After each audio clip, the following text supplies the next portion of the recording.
The preceding program was paid broadcast. Any ideas, comments, and opinion expressed by the program hosts do not necessarily reflect the views and opinion of the station. The program and its producers are not affiliated with the station. Ang gabi no sa tanan nga mga tagpalamati kag sa aton nga mga viewers no sa aton nga counseling sa radio. So we're so thankful no nga makapadayon kita sini nga gabi sa aton nga palatuntunan no March 29 na subong 2026 kag padasig lang sang tiyempo no kag next this week no hindi na this week no mag-commemorate kita no sang Semana Santa no sang pagpalansang ni Jesus Christ sa cross no. So kadasig lang no daw sang ulang January no subong niya manog April na. So praise God no. Thank you sa pasalamat gid kita no sa padayon nga katutom sang Ginoo sa aton nga mga kabuhi. Kag sini nga gabi no may nato naman pagatalakayon another topic no biblical response to toxic relationship. Paano bala kita mag-respond no sa mga toxic nga relationship? I know nga ini nga butang no kuan ni sa ato no masamini naton may experience labi na gid ang mga working class no and nangara sa mga panimalay nato no may mga budlay nga mga relationship no. So amo ni aton nga pagtun-an no sining gabi. So bago kita magapadayon wala aton nga partner subong, we're praying for him nga kabay pa ang Ginoo pakamaayo sa iya no kag padayon nga recovery kay nagpa-opera siya no dito sa ilang place no sa Cagayan and we're praying padayon no, ang recovery kag makabalik siya sa aton nga program by next week no makaupod naton siya. So okay no, so bago kita mag-start sa aton nga program, mag-pray anay kita. Let us pray. Langit nun, kag balaan na mo niya, may ginusalamat gid sa sining gabi. Tagaan mo naman kami liwat sang bag-o nga oportunidad nga maka-inon-anon sa imo nga pulong. Amon pangamuyo, Lord, sining gabi, ikaw Ginoo magatinlo sa amon tagipusoon. Kag magapreparar sa pagpamati sini. Amon pangamuyo nga kabay pa ikaw magauda sa hatag Ginoo sang klaro sa imo nga pulong agud niya ang amon mabatian magapabilin sa amon tagipusoon nga panguna-una kag magabunga sa ang mga maayo nga butang sa amon nga mga kabuhi. Lord, sa imo ginaampo ginamon the rest of the program and gina-commit man namon sa imo, gina-pray si Pastor Altes nga kabay pa Ginoo ikaw gid mag-bless sa iya sang good health kag we're praying sa iya fast recovery Lord, ikaw Ginoo magabaayo sa iya kag kabay pa mangin kaupod siya namon sunod naman yung mga budhaton. Bless our time together Lord sa pagtuon si mapulong ini amon pangamuyo sa ngalan ni Kristo Jesus. Amen. Okay no, so biblical response to toxic relationships. Paano bala kita mag-respond no sa mga toxic nga relationship? Okay? So let's proceed na no sa aton nga program. So hindi tanan nga relationship no are beneficial. Hindi tanan no nangin pagpakamaayo no may ara nga relationship nga instead of strengthening your faith it slowly drag you down. It weakens your faith, your walk with God no? And influence your thinking, shape your behavior, and can quietly pull you away from righteousness. So may mga amugid sina nga mga instances.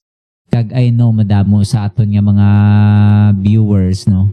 Labi na gid sa mga working class and sa mga ara man bisan sa aton nga mga panimalay no sa aton neighborhood wherever we are no. Yara gid nga mga toxic nga mga relationship nga it weighs us down no.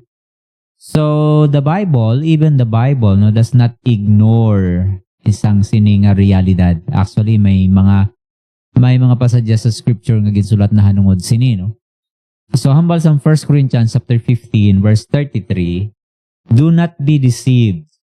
Bad company corrupts good morals.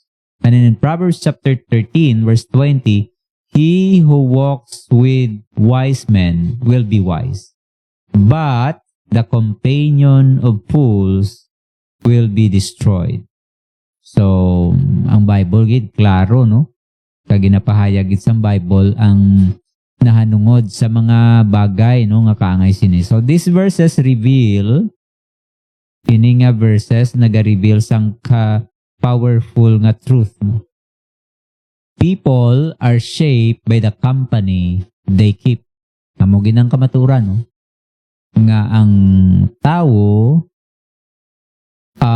ma-shape ang iyang kaya ma-influence, may influence, no? So, ma-influence, ma-shape, ma-mold ang iyang character by the people he or she associate with. Amo ginang truth, no? Kay wala ni gina put down, no, sang Bible ang nahanungod sini, no? Wala ni gina-ignore, but rather ginahambal, no, sa Bible. So, people are shaped by the company they keep. So the question is not, do relationship influence me? The real question is, are my relationships leading me toward Christ or away from Him? Nga kung barala nga relationship, gina-lead niya ko pakadto sa kay Kristo Jesus or ginapalayo niya ako? Okay? So amo ni aton nga pagatalakayon. Number 1, recognize the danger of toxic influence. I know sa aton nga mga listeners, you have at some point in time or sa imo nga kabuhi, it might be gani, no, subong na experience mo ini, no? So ayan, may mga scenario, may mga situation sa imong life nga amo ni ang imong experience, no? So number 1, recognize the danger of toxic influence. I-recognize ni nato ang danger sang toxic nga influence. Whether we like it or not, there were people around us that has this kind of, influence sa aton nga kabuhi and can either make us good or make us bad. So duha lang na, no? Wala gid sang middle ground dira. So number 1 gid nga dapat naton nga himuon, no, kung mag-abot man ini or may experience ni naton or may mga amo sini nga butang sa aton nga kabuhi is number 1, recognize the danger of toxic influence. So 1 Corinthians chapter 15 verse 33, hambal diri bad company, no? Bad company corrupts or it ruins moral. Ang morality naton gina-ruin sang bad company. So amo ginang maka-ruin, no? Just like kambal ganino sa mga tigulang, no? Nga sa isa ka tiklis sang kaing kung may ara dira nga bulok nga kamatis, no, it will ruin the whole thing kung pabayaan.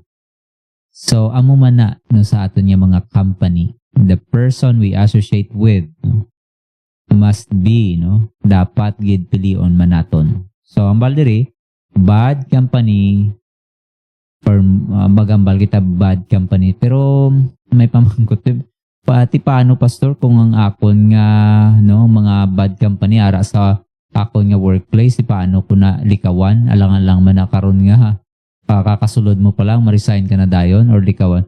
How can we do that, no? Okay, no, malantawon naton karon, no, kung paano ni naton ma-settle ini nga issue, no? So number 1 is recognize the danger of toxic influence. Ma-recognize naton, makita naton nga kung may ara na bala kita nga perspective, no, nga di ni padulong ang akon nga sitwasyon, ang influensya niya bala dalhon niya ko palapit sa Ginoo or palayo sa Ginoo. Mangin maayo ba ko nga tawo, no? At the end ba or sa akon ba nga pagtrabaho diri or sa akon ba nga pagstay diri sa sining no, place, will I be good after no quite few year or times no na magstay ikaw? Samo ng question, no? So, because bad company corrupt or ruin morals. So ang mention diri nga bad company is morally corrupt. So magambal kita morally corrupt. Corrupt gidya ang iyang panguna-una with regards sa no, ina malang tawo nga they don't actually it doesn't matter sa ila no nga mangin bad sila as long as for them they gain, no? Amo na mga tawo nga morally corrupt, no? Ungodly, spiritually careless people, no? Amo na ang definition sang bad company. So lantawon pag ni naton be kung ano ning bad company, no? Again mentioned there is 1 Corinthians chapter 15 verse 33, no? What does it mean bad company? Ano ba lang buot since 33? Chapter 15 verse 33. Okay, no? So ang bad company meaning ang bad company diri, no? Ang buot siya niya, it refers to people whose beliefs, iyang values, ang iyang behavior are contrary to God's truth. Ang iyang behavior, ang iyang ideas, ang iyang belief, ang iyang values, kabaliktaran, no? Opposite sa pulong sang Ginoo. And who influence others towards sin or spiritual compromise. So amo na siya ang definition sang bad company, no? Inang tawo nga magapadaot, no? Silang pa sa Bisaya na makapadaot sa aton nga testimony, no? Amo na mga tawo nga gina-consider naton nga bad company. Magamal kita bad, morally harmful.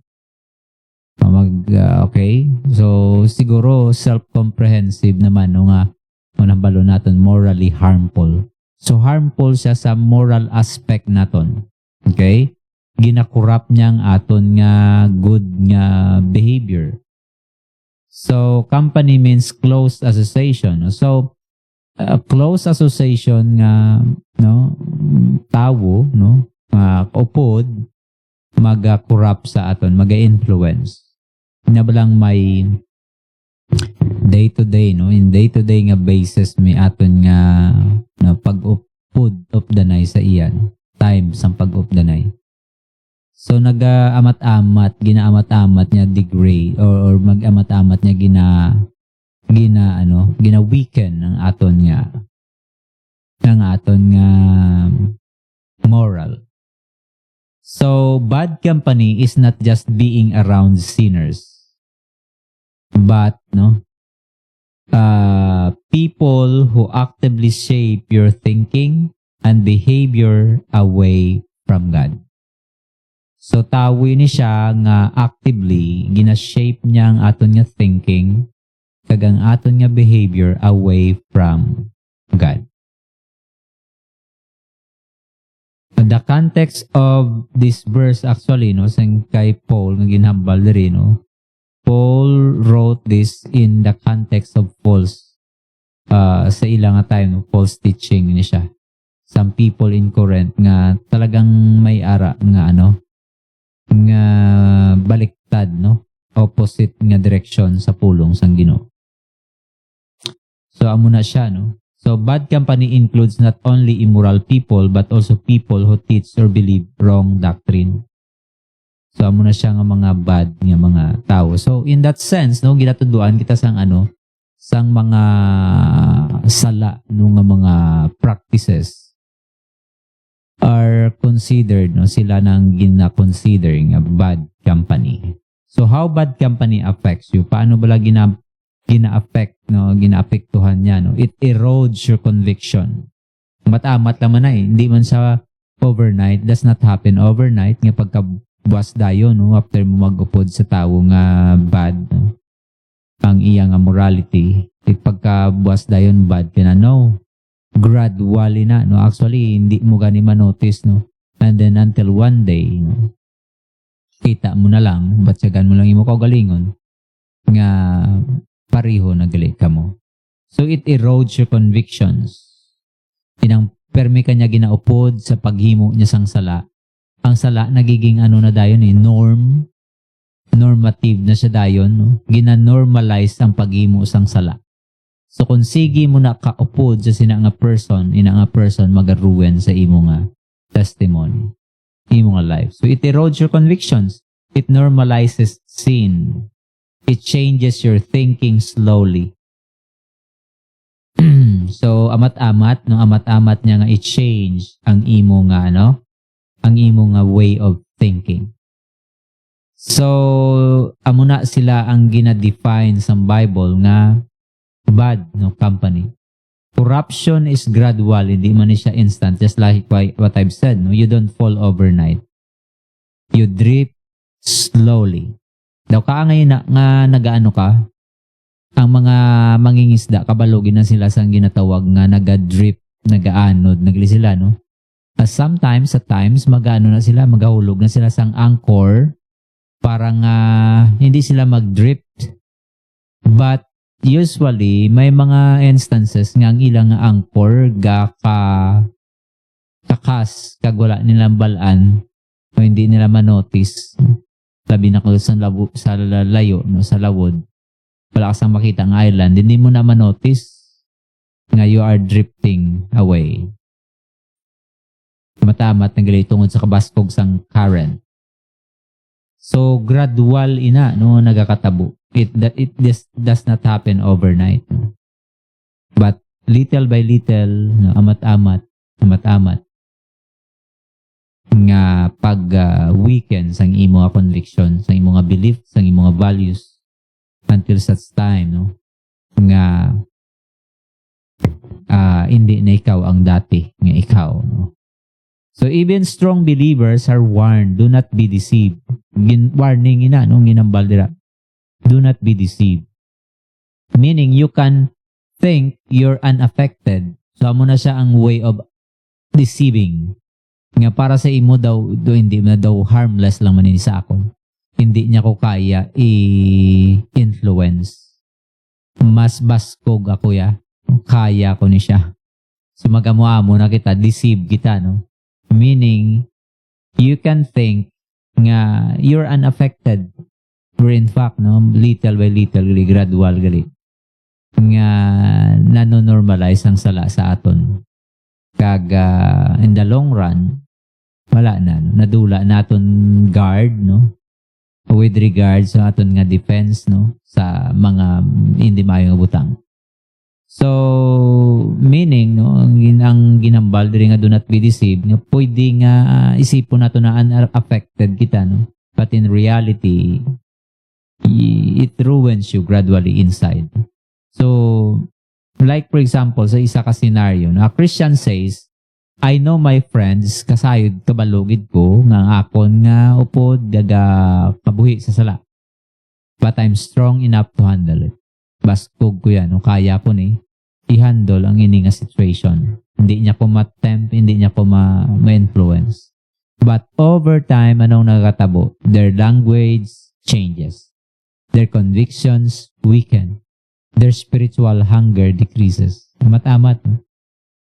May stories na, no, about sa isa ka anong tawag din na pilgrim or something like isang una nga time naglakad, no, tapos ma-camp na sila, no, or mayara sila biyahe bala mga one time, no, upo niya yung elephant, no, lakat sila sa disyerto. Kag nag-pitch na siya sang iyang tent. Nagutang siya sang tent. Paggabi, no, istorya lang man niya. Paggabi na no, medyo malamig ang balsang ilipant, no, pwede bala pasudlon mo ang akon lang ang akon nguso lang, no? Gamay lang. And then okay no, nagsugot man ang iyang amo, no, ang iyang and then to katugnaw na gid diri sa gwa, pwede bala isulod ko pagid ang parts sang akon nga task sang akon nga na until such time nga pag-abot sa mga 12 midnight na no, nga amo na nga pan bala scenario nga matamat ginahinyo niya nga masulod siya until such time no, bago igo mura no ang ining nga tawo ara na sa sagwa, ang elephant niya na atuto sa sulod sang iyang nga tent. So dito na siya ang elephant nang sa sulod sang tent kang siya nang nagaanto sa guwa. So daw ano lang no, it's funny kag it's unreal, but you know what, there's a lesson in that. Nga kung pabayaan naton ang amuna nga klase no nga person pasulod sa naton sa aton nga kabuhi, little by little no i-shape niya kita no, and later on eventually no kita na ya gali ang ano, kita na ya ang na manipulate. Okay, so amo na siya no, so evaluate naton ang aton nga mga closest nga relationships. Honestly, no, asked, am I growing spiritually because of them or compromising? That's a question, no? That's a fair enough nga question to evaluate o diin pakadto ang imo relationship sa imo nga companion. So diin pakadto, gina-influence kanya pakadto sa Ginoo or gina kanya, no? Gina-influence kanya nga mag-compromise. So stop believing the lie, I won't be affected. Kung upod mo na siya, ginambal sang Bible, putsing ano ng Bible, no, kabalo siya, kag I know nga, there's truth in that. Kag there's a reality sang pag-influence sa aton. So therefore, kaya mo na siya ang ginambal sang Bible, nga nag-warn siya sa aton nga do not be deceived. So may aragid tendency sang deception sa aton. And it happens many times over sa mga relationship. Kaya mo na siya. Manghambal ka nga, I won't be affected. Okay lang. Kaya ko manin. But, amo na, stop believing that lie. Because, whether you like it or not, kung ara ikaw sa sina nga circle, hindi ka gin makambal nga hindi ka affected, you will be, no? Tama na hambal sa Bible, bad company corrupt morals. It will ruin you. Okay, number 2, set biblical boundaries. Si Jesus Christ, makita nato nakipag-upod man siya sa mga sinners, sa mga tax collectors, mga publicans. Ara man siya no sa mga upod gid siya no sa nagikipaghalubilo gid siya. No? So, naragid sa kumbaga pa pagkakataon nga ma-influence man sang amo na nga kaangay sina nga mga tawo. No? But you know, si Jesus Christ yang nag-influence sa ila rather than being influenced by them. Si Jesus Christ ang nag-influence. So, ibig sabihin, pwede kita pwede nga ra kita sa workplace naton kagamuning aton nga upod. Pero kaya naton nga tindugan ang aton pagka-Christian. Kaya kung at first, nag-say no na kita sa butangan na. No, then, the second time around, hindi na siya harder nga mag-say no. Pero kung sa first pa lang sa imo, no? Subject sa imo sa temptation or nag-give in ka na dayon, nag-okay ka na dayon, ano pa ba ang imo mambal sa sunod? So, ang balon ka na lang nila nga sa kuwan ganito, nagupod ka man. Okay man to ganin sa imo. So, amo na bala, no? Kung madula ang aton identity kung sino kita, Kagang aton nga purpose nga ari kita sa diri sa kalibutan duha lang na nang butangan na nga dapat huptan naton sino ikaw kag anong purpose mo sa kabuhi. Ang purpose mo balas para lipayon imong friends, mga tao sa palibot mo, or i-glorify mo ang Ginoo. It's a matter of priority kag intentional gid na nga butang. Hindi na siya passive nga ay wala ko kaano ya. So it's a matter of decision. It's your choice. Choice mo gid na ya, So dapat mag-set kita sa biblical boundaries. Ambal sang Proverbs chapter 13 verse 20, he who walks with the fools, So magambal kita walks, consistent lifestyle. Ano ang walk, di ba? It signifies day to day nga of the night. He who walks with the fools, consistent, Ang buot siya nun siri, consistent ka lifestyle, close association. Amo na ang buot siya nun sang walk. So when you associate yourself, when you go with them, kag mag-follow sa consistent nila nga lifestyle, then eventually ma-corrupt ang aton nga moral. So ambal diri, he who walks with the fools, or ang word diri pagid nga gingamit is companions. See, he who has companion with the fools, ang buot siya nun sa companion is intimate nga connection. Hindi lang ni casual nga contact. So muna ka namin sa Bible kung mag-mention sa mong isang word, may aragid na siya, Makita mo gid ang deeper nga meaning, Ang word nga companion, it refers to intimate nga connection. So hindi ni siya casual lang. So the Bible is not just about who you meet.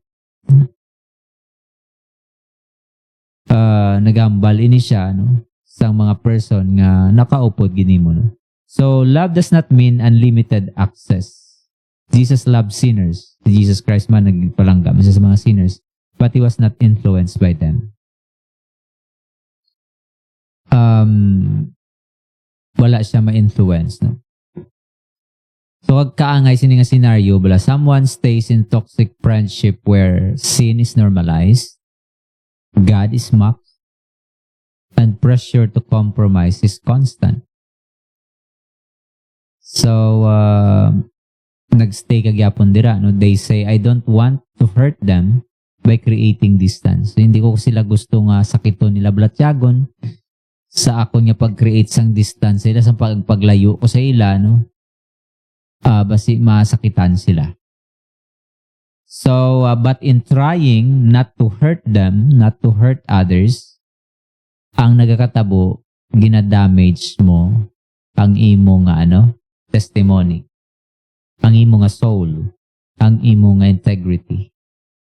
So, anong dapat imoon? What you should do, Time limit, Limit your time with those who pull you into sin. So, i-limit nimo ang imo nga time sa sinang mga tao ang ginadala ikaw pakato sa sala. Refuse participation in ungodly activities.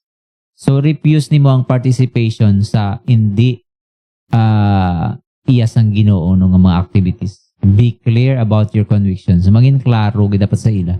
Sang imo nga conviction nga hindi gid ko. Create a distance when necessary. Kung sa mga time nga kung sa diin kinanglan mo maghimo sang distance sa ilan, create a distance. Don't allow yourself nga magamit kag madala sa mga butang nga hindi maayo. So balance truth, I-balance nato ng truth. Boundaries are not hatred. Ang boundary naton sa ila is hindi na siya hatred. Boundaries are wisdom applied. Kaalam na ginatag sa aton sang Ginoo, kag gin-apply lang naton ina nga kaalam nga para hindi kita hindi ma-damage ang aton nga integrity. Kaya kung ma-damage na gani ang aton testimony, then budlay na. How will you bring them to Christ kung nakita naman nila kung ano ang imo nga another identity. No? So ano pa ang imo nga ano pa ang imo integrity dira sa pagambal sa ila about sa iya sang Ginoo? Kung nakita naman nila ang imo nga side, how can you counsel them at sa times nga so paano mo sila tudloan? Manabala, no? Paano ka manaway ang malam mo na sa mambal sa mga tigulang? Paano ka manaway kung ikaw man mismo nagatuson man sang saway? No, paano mo tinduan ang ilang nga higko kung ikaw man mahigko man ang imo nga imo integrity, imo nga dignity na dula naman. So, he who walks with the wise men, siya nga naga-walk pud sa mga wise men will be wise. So, growth is relational. You don't grow in isolation. You grow through godly association. Mag-grow ikaw sa godly nga mga association. Associate yourself with people who are what? Godly. Ano mo naman amo ni ang kwan bala nagakabulol ko.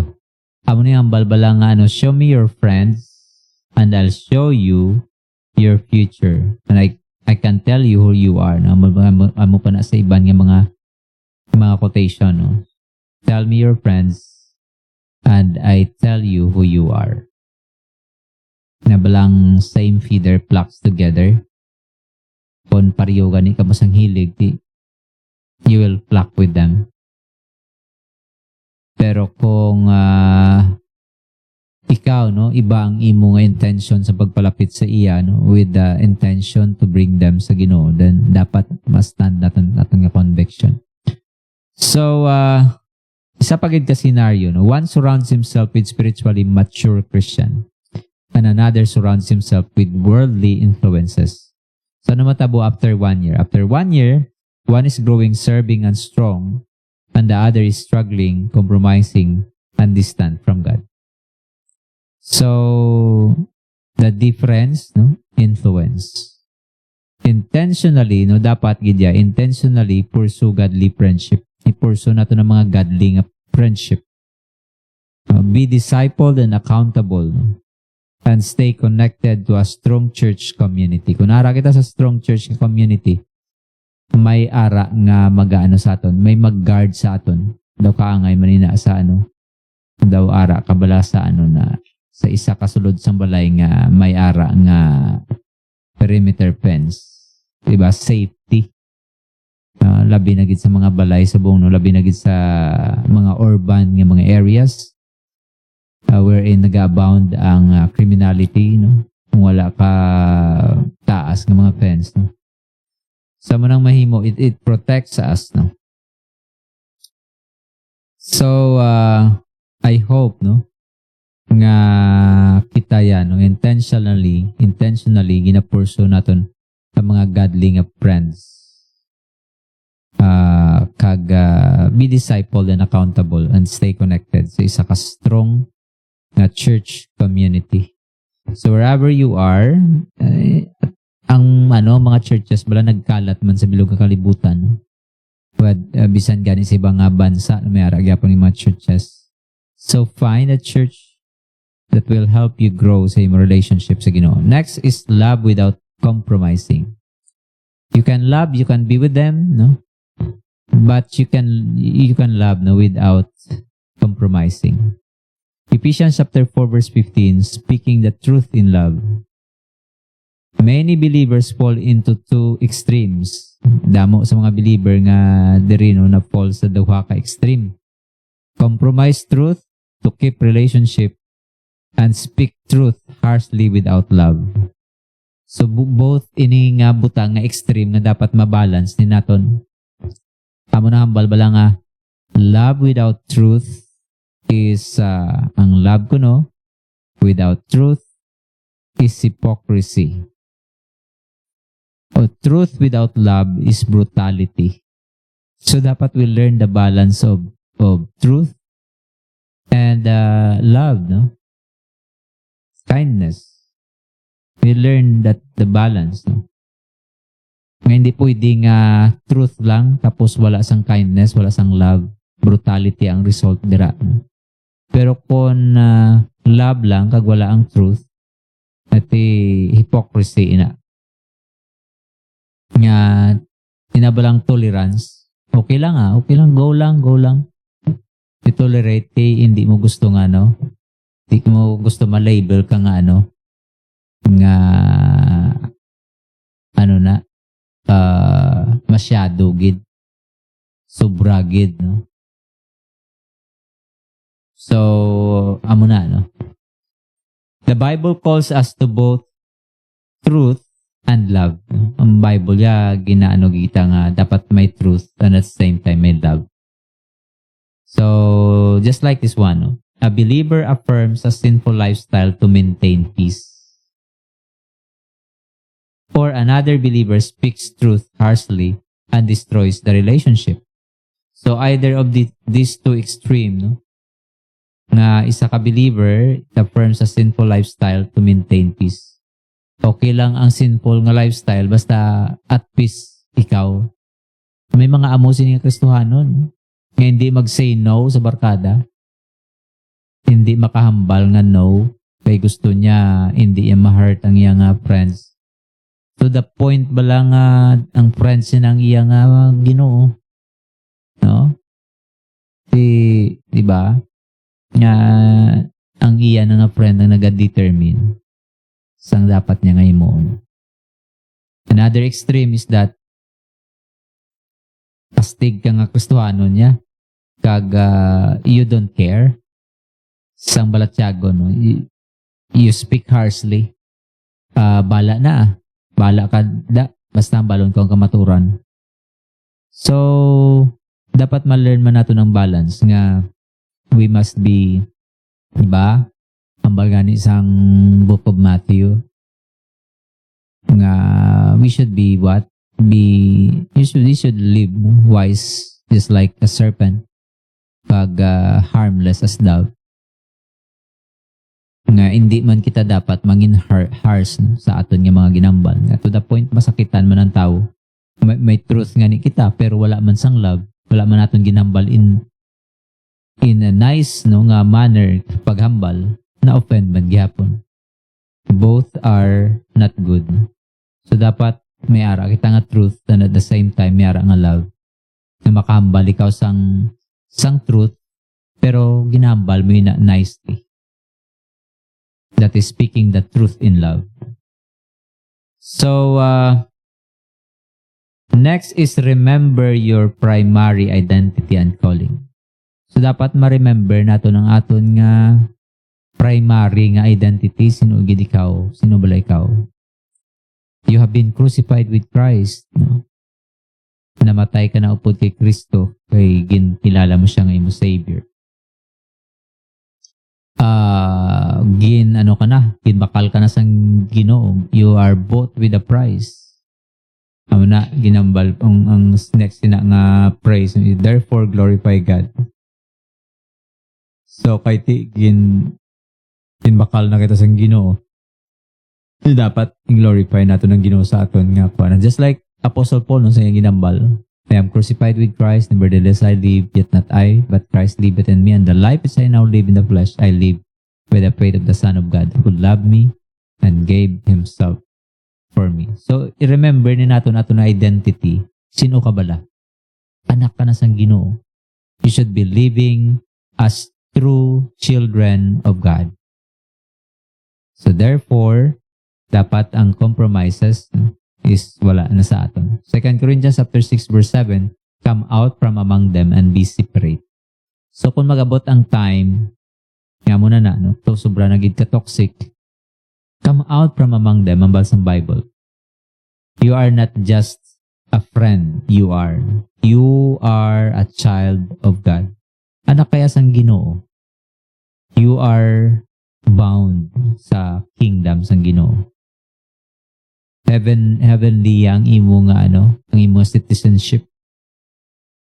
So dapat you act like a representative of Christ. You are being called to holiness. Diba? Anak ka na sang Ginoo. So dapat you act like a child of God. So your relationship must align with your identity. Ang imo nga relationship dapat nga mag-align sa aton nga identity. Okay? So, in conclusion, no, choose wisdom over emotion. So, dapat i-choose nato ng wisdom over emotion. Hindi lang nga ang aton nga emotion na masunod, no? Nga, friend ko na siya, Abi. Hindi ko na siya basi ko masakitan siya kung hindi ko magupod sa iya. So, sino ang dapat naton i-please? Yes, no? Wala siya naton na hurt. Pero ang aton na sakitan ang tagipusoon sang Ginoo. So, di nang mas matimbang sa aton. Masakitan ang aton nga friend or naton, ang Ginoo ang aton nga ang aton nga relationship ang Ginoo sa Ginoo ang ma-destroy. So which is more important to you? Your relationship with your friends or your relationship with God? So choose wisdom over emotion. Toxic relationships are dangerous because they often feel comfortably kaya sa friend mo no? Or familiar na ikaw or emotionally attached. But no, biblical decisions are not based on feelings. Ang biblical nga decision, wala iyan nakabase sa aton nga feelings. They are based on truth. Dapat nakabase ang aton nga mga ginahimo sa kamaturan. So, hindi dapat nga nakabase sa aton nga feelings, but rather nakabase sa kamaturan. Ano ba lang ginambal sa pulong sa Ginoo? After all, the Bible is our final authority for doctrine and practice. So, the question now is, are my relationship drawing me closer to Christ or away from Him? So, if you are in that relationship nga nakita na nimo nga padulong ka na sa sa pagkaguba sang imo pagkatao bilang isa ka Kristohanon, then halt, stop, and come out, no? Ang balsang Bible, come out from among them. Sila, go against the flow. Kaya nila mo na magsalungat sa currents ng water. So, amo man na sa Kristohanon, kung ara ka sa Ginoo, you have strength, no? Kaya ginambal man sa Bible, we are more than conquerors through Jesus Christ. Siya ang nag-enable sa aton, siya ang nag-convict sa aton. Pag siyang nagatag sa aton sang new desire. So, dapat ang aton nga desire is, we strive to be what? To be a good person for the glory of God. Okay, no? So, walk wisely, my friend. No? Choose your influences carefully. So, dapat we walk carefully. No? Amo lang ginambal sa Ephesians wala, no? Nga walk circumspectly, no? Redeeming the time because the days are evil. So, dapat we walk circumspect. We are so very careful sa aton nga paglakat. Kaya kung hindi kita careful, no? Posible nga may masakit kita, may masakitan kita nga tao, or possibly nga kita man ang ma-destroy. No? Either of the two. Nabalang warning no, sa kalsada. No? Kakita ka mo sa mga triangle nga mga sign, warning sign sa kalsada. Nag-wonder bala ka mo nga ang different, ang mga warning signs sa kalsada is it comes in a different shape. May ara round, may ara rectangular, may ara nga triangle. Be aware, no? Sa mga triangle, kung driver ka, dapat manotice mo ng mga triangle nga mga signage, warning signs. Because inang mga triangle, inang mga warning sign na nakasulod dira sa may triangle are usually mga warning signs nga nagahambal sang danger nga kung hindi naton sundon either of the two. Ikaw ang maaksidente or ikaw ang makakos ng aksidente. So, pwede nga ikaw ang makadisgrasya or ikaw ang madisgrasya no? Kung hindi ka magsunod. So, amo man na no, sa warnings ang Ginoo sa aton. If we will not be careful, either of the two, madisgrasya ang aton nga, no? Mas guba ang aton nga testimony or mangin influence kita sa iba, no? So, amo na bala, no? Kabay pa nga pilion naton. Mangin intentional kita sa pagpili sang aton nga mangin upod no kon ang upod naton paano bi pastor kung ang akon nga upod nga nag-cause sa akon isang akon nga ang akon ngin pakasalan. So daw iba naman the dalom na ina nga paano, but in the first place pa lang dapat we know kung sino ang aton nga gin-choose. Kay kung kabalo kita sa start pa lang, dapat na kita, na warningan kita. Kaya dapat wala naton ginporso ang amo sina, ang mga relationship that would lead us to what? Para maano ang aton nga testimony, ma-destroy, ma-weaken. So, I hope nangin pagpakamaayo ini, no? Kagkabay pa, tandaan ni naton, he who walks with the wise men will be wise. Ang tawo nga nagaupod sa mga wise, no? Ang mga wise ni lang ang mga tao, amo ni mga tao nagasunod sa pulong sang Ginoo. So kung kaupod mo ni sila, mangin wise ka man. Mangin maalam ka, mangin kabalo ka mag-set some boundary sa imo. Kag makita mo ang may ara ka inang na-foreseen na nimo ang imo nga dalan nga kung padayonon kuno daw maguba gid akon nga kabuhi. So kabalo kaya no, may ara ba lang may gin-set kaya nga boundary sa imo nga life. Nga kung mag-cross na gani sa amo ni nga butang, hindi ko na ni pag-iporso. Hindi na ni dapat mga padayon. So we know that kay kung mag-walk kita with the wise men, those people nga mature sa Ginoo, kag nagasunod sa pulong sa Ginoo, those are wise people. Amo na ang iporso ni mga friendship. Amo na ang iporso ni mga relationship. Because that relationship will only lead you closer sa Ginoo than pulling you away from God. So I hope nga nakabulig nga butang sa pag-decide naton. So mayong gabi sa aton nga mga listeners, palantawo naton nga mga listeners sa aton nga or viewers sa aton nga live so mayong gabi lang dira sa inyo. Turakay malay streaming. Okay.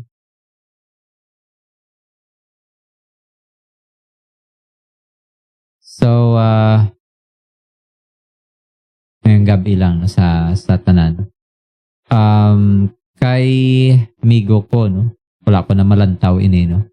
But, watching from Polymedic Plaza Hospital CDO. Meg, mayong gabi, no? Kag-pray gid kami, Meg, sa imo, nga kabay pa, no? Nga, padayon ang recovery, no? Kung makabalik ka na diri kay para off the night na ta sa sunod diri nga counseling program, no? So mayo gid, no? Praise God gid, no, nga successful ang operation kag natapos man, no? We're praying gid nga kabay pang Ginoo maga-provide sang imo nga mga need, no, dira sa hospital. God bless me, kag see you sa sunod, no, nga mga buluhaton. So sa aton man nga mga viewers, no, Rinaldi Doliente Taunan. I don't know how to pronounce Doliente or Dolente Taunan, no? Richard Ingilio, no? Mayong gabi, no? Kay Loklok, no? Mayong gabi. Kag kay Pilian Juanilio Mangan. Mayong gabi. And Rosie May Robio Guyal, no? Mayong gabi, ma'am, no? And then kay Kit Hazal, no? So mayong gabi sa inyo, kag salamat gid sa inyo nga pag-upod, no, sa sini nga program, and I hope, no, nga nakabulig gini nga topic naton sini nga gabi, no, and will guide us along the way sa ating nga pag-alagad sa Ginoo. So mayong gabi gid, so ini nga program nagapadayon ini every Sunday evening alas 6 sa alas 7 sang gabi, kag may ara mangita program, no, every Saturday alas 3 sa alas 4 Faith Focus, no, sa Siniman nga station. Kag sa Migo na to, no, kay Migo Altes every Huwebes, no, Blessed Hope no, ng alas 3 manina sa alas 4. So thank you so much inyong alagad, no, Pastor Erwin de la Cruz. Temporarily, no,